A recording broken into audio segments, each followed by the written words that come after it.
you guys, my name is Olivia. I'm a stay-at-home mama to 3. I homeschool my soon-to-be 5th grader, my 10-year-old son, and my soon-to-be 1st grader, my 6-year-old daughter, and then I have a 6-month-old daughter as well. And today I'm going to be sharing my son's 5th grade year's curriculum. So this is for 2023, 2024.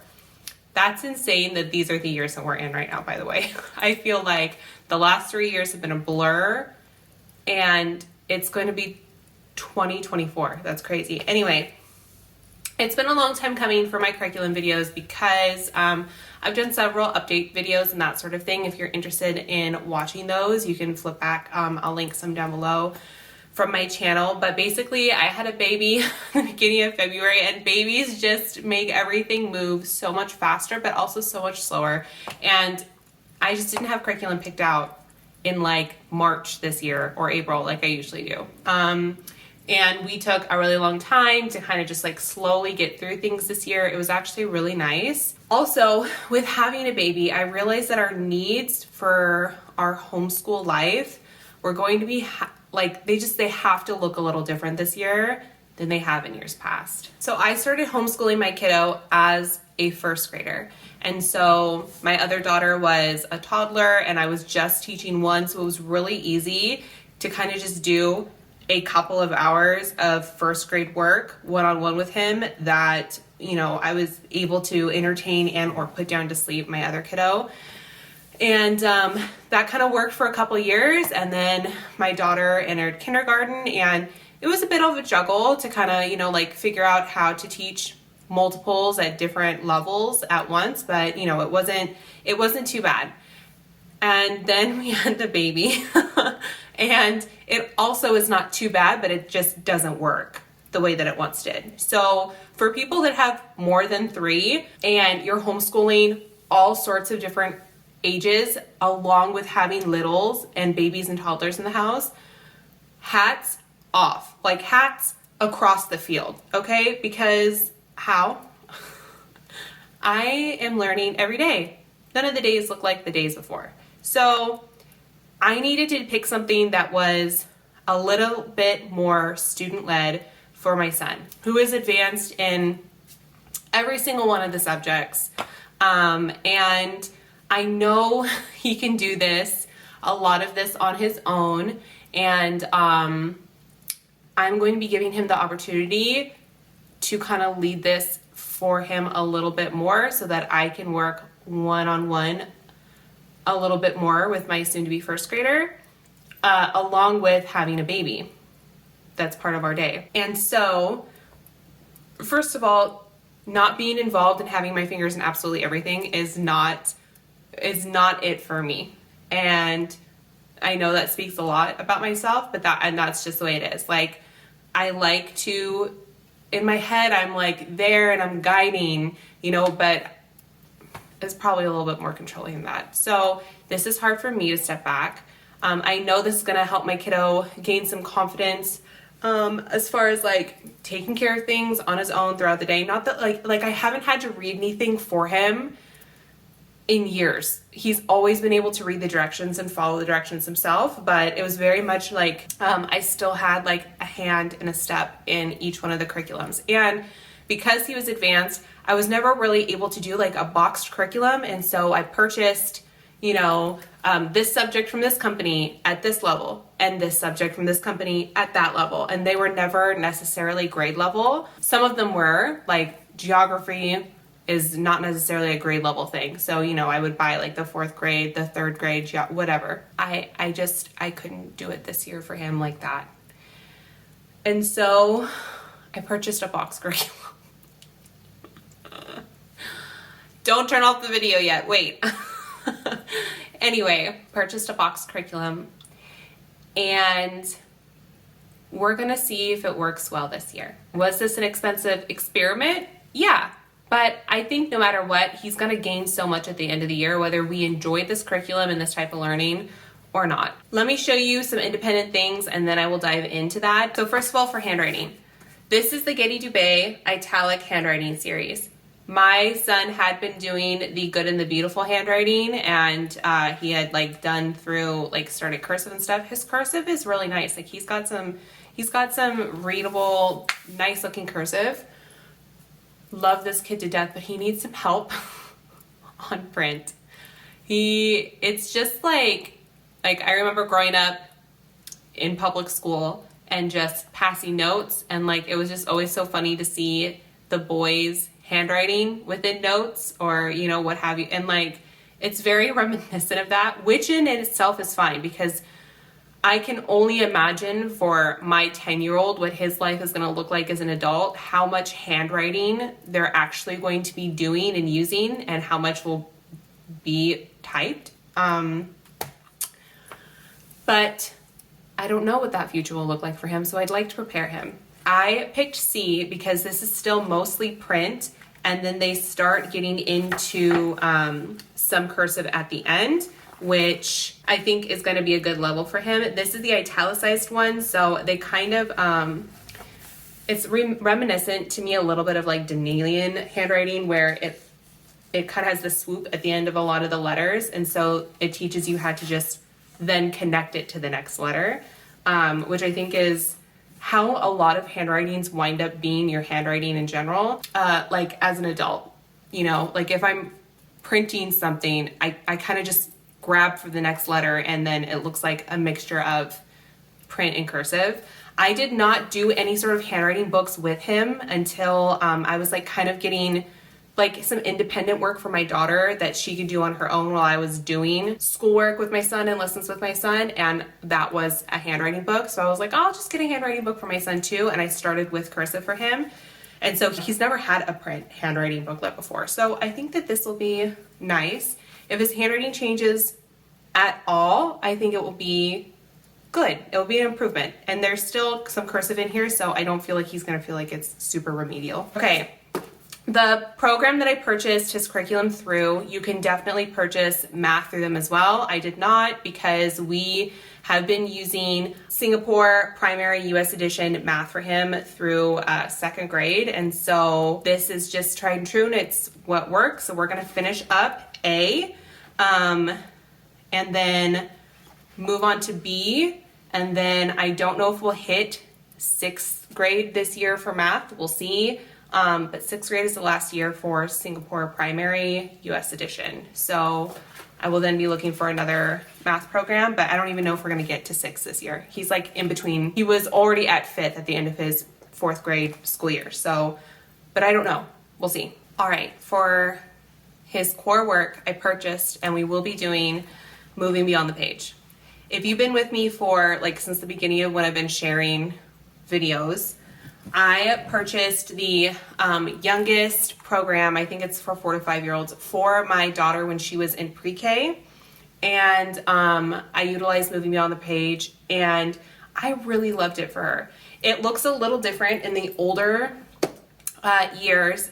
Why I did not purchase Moving Beyond the Page previously for any of his other years. One, like I said, I really liked what one company had to offer for one subject, so I'd purchase that. And what another company had to offer for that subject, so I purchased that. Because this school year needs to look a little bit different, I came back and I took another look at Moving Beyond the Page. Starting the 5th grade year and moving up, all of the workbooks are, they're directed and speaking to the student. There is still parent overviews and like answer keys and that sort of thing in the back of all of their workbooks, but it is very much student-led. And so there will be a lot less of me saying, okay, bud, you finished that, move on to this. Okay, when you're done with this, I need you to take care of that. This is going to be something that he can take care of on his own. I purchased the 6th grade package, which is aimed at 10 to 12 year olds. They say to purchase this if your kiddo's able to understand novels for like late 6th through 7th grade reading level. My son's above that, but that's fine, because the analysis work and the other work that has to do with it, I think, is going to be just fine for his like where he's at. You're supposed to be able to write multiple paragraphs for a topic, and we just finished IEW 1A this last year, and so he was introduced to structured paragraph and essay writing. And it says that for the 10 to 12-year-olds, that's usually their program is aimed towards 6th grade. So yes, parents can be like as directly involved as you want to be in this, or as you choose to be. But this looked like an option for me for where we're at right now because it is student directed. So moving beyond the page covers science, social studies, and language arts. I definitely think my son will be above where he needs to be in the language arts, maybe minus writing. This will probably be right where he needs to be with writing. I think that a lot of curriculums actually ask a lot of students of this age for writing. So how they do it is there is a language arts component, and so you're going to have a novel that goes along with that theme, and then there will be a social studies and a science topic that revolves around the same theme. So when they do a science topic when it comes to the ocean, they're then also going to be reading a novel about a man and a child lost at sea. When they're going to be learning about immigration in social studies, they're going to be reading a novel that has to do about a little girl immigrating to the United States. So what I thought that I could do for you today is show you the novels and the themes that they will be using and the books that you're going to be using for each one of those concepts for each one of the terms. So moving beyond the page is a literature-based program, and there are a lot of books that go along with the full year's curriculum. If you're going to purchase the full year set, then you have the option of purchasing everything. So it's literally a box curriculum where they're going to be giving you all of the workbooks that you're going to need, along with all of the books that you will be using throughout that curriculum, along with any of the materials for any of like the science projects and that sort of thing. It all comes in a big box, which is really nice if you don't want to piece those together. It's super convenient, but it is a little bit more expensive when you're purchasing a boxed literature-based curriculum because all of the books are new. You could definitely purchase books on your own and look around for used books, which I've done for other years in the past, and this year I just didn't want to worry about it, so I did purchase the box curriculum with all of the new books in it. So for Unit 1, I'm just going to get into it because there's lots of different concepts and terms that we're going into. So for the very first unit, for the first term, we are going to be reading The Wanderer, and then we're going to be reading about weather and climate. Unit 2, we will be reading City of Ember, the People of Sparks, and we will be doing geography and landforms. Not only do I appreciate that they give you all of the novels, but really like the quality of the books that they give you. This isn't something that he's only going to be having to use as a 5th grader for this work. I mean, he's going to be able to use this sort of material probably throughout all of his schooling life, and something that's easy to pass down to the younger kiddos as well. So then the third unit for that first concept, we're going to be reading short stories in language arts and then doing Changing Earth. So we'll be using some more of those same books that I showed you for the science part of it. All right, in the next concept, we're going to be learning about forces and power. For literature, this is Bull Run. And then the social studies component is going to be slavery in the Civil War. So we've got some different books that go along with that. Here's another book that goes along with the civil rights unit. And then we'll be reading about Albert Einstein and exploring forces and motion in science. Then we will be learning, reading Number the Stars and World War I and II.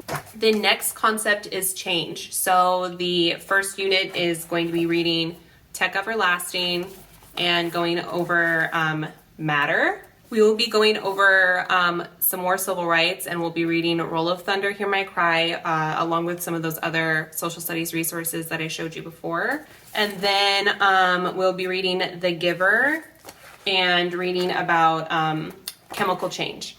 Okay, the fourth concept is systems and interaction. So we are going to be reading Esperanza Rising and then learning about North and South America.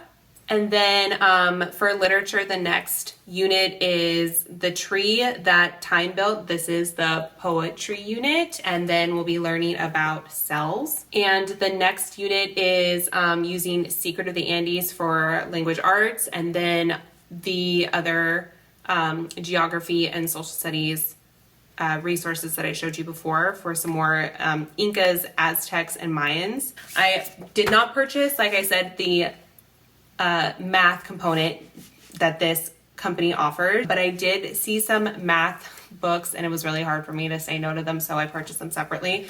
This is The Multiplying Menace Divides, Circumference and the Vikings Map. This is Coordinate Geometry. Circumference gets Decimus Point, decimals. Circumference and the Isle of Emeter, area and perimeter. This was another book that had to do with World War I. This is Where Poppies Grow. And then I found this kitchen chemistry book in here, Cool Crystals, Rock and Reactions, and Magical Mixtures. This is also going to be like a hands-on science activities and that sort of thing. This is the chemistry portion. What was the Great Depression? This is going to go into the social studies for that unit. Comes with this handy guide to writing. I have not looked through this yet, so I don't know how in-depth this is going to be, but this is one of the resources, the writing resources it includes. Let's see, World History Timeline. This is Ancient World through the Renaissance. Big science kits for all of these science activities, the materials you're going to need for that sort of thing. There are 2 of those kits, and I know I'm losing the light, you guys. Hopefully in editing I'll be able to make this brighter. I'm not going to be able to find another time to record this, so I wanted to just make sure I got it out here. This is a big thing of modeling clay. I've got some timeline cards here, some root cards. This probably has to do beyond roots, so this probably has to do with vocabulary that's included in there. It's a little fossil kit. So yeah, I know I kind of zoomed through that, and I know that it was kind of a weird way to look into the curriculum, but that was kind of the best way that I feel like I could have explained exactly how it works. You're given workbooks for each one of the units. The kiddo is, and they have the lesson written out to them and where it is that they need to write it in here. The parent part is in the back. Like I said, there are links and resources in the back here and answer keys to what your kiddo's work should look like. So it's not like I'm going to just send him off on a walkabout. You know what I mean? Like, I'm still going to be able to sit there and hopefully help guide him through these things.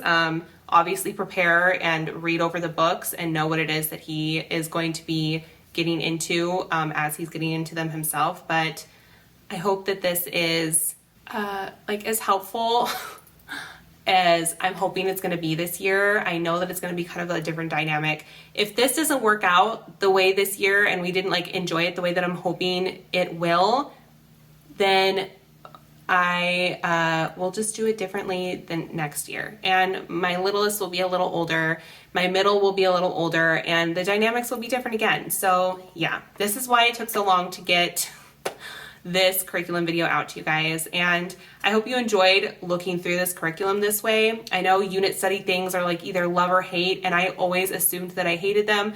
I really hope I don't, because this is what we're doing this year.